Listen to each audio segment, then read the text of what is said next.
భారత సుప్రీంకోర్టు ప్రధాన న్యాయమూర్తి జస్టిస్ సూర్యకాంత్ తిరుమల శ్రీవారిని దర్శించుకున్నారు. ఆలయ అధికారులు జస్టిస్ సూర్యకాంత్ కు దర్శన ఏర్పాట్లు చేశారు. తిరుమలకు విచ్చేసిన సుప్రీంకోర్టు ప్రధాన న్యాయమూర్తి జస్టిస్ సూర్యకాంత్ ఆదివారం ఉదయం తిరుమల శ్రీ వెంకటేశ్వర స్వామి వారిని దర్శించుకున్నారు. జస్టిస్ సూర్యకాంత్ ఆలయ మహాద్వారం వద్ద టీటీడీ ఆలయ chairman B R Naidu, EO Muddada Ravichandra, అదనపు ఈవో సిహెచ్ వెంకయ్య చౌదరి, జిల్లా ఎస్పీఎల్ సుబ్బరాయుడు స్వాగతం పలికారు. ఈ సందర్భంగా అర్చకులు మేళతాళాల మధ్య వేద మంత్రాల నడుమ సుప్రీంకోర్టు ప్రధాన న్యాయమూర్తికి సాంప్రదాయబద్ధంగా స్వాగతం పలికారు. స్వామివారి దర్శనం తరువాత భారత ప్రధాన న్యాయమూర్తిని అర్చకులు శేషవస్త్రం కప్పిన అనంతరం రంగనాయకుల మండపంలో వేద పండితులు వేదాశీర్వచనం అందజేశారు.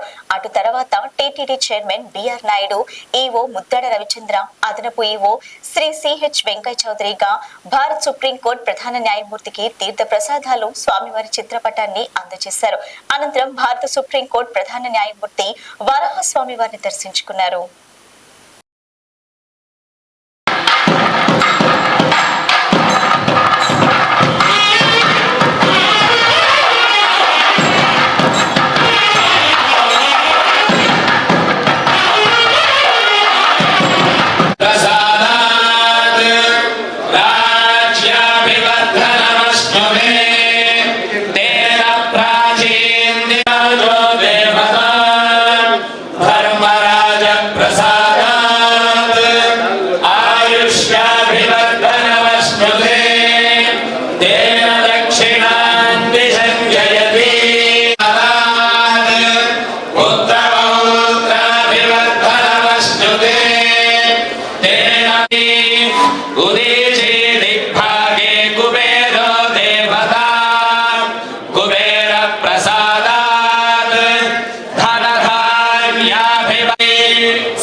నిఖిల గుణ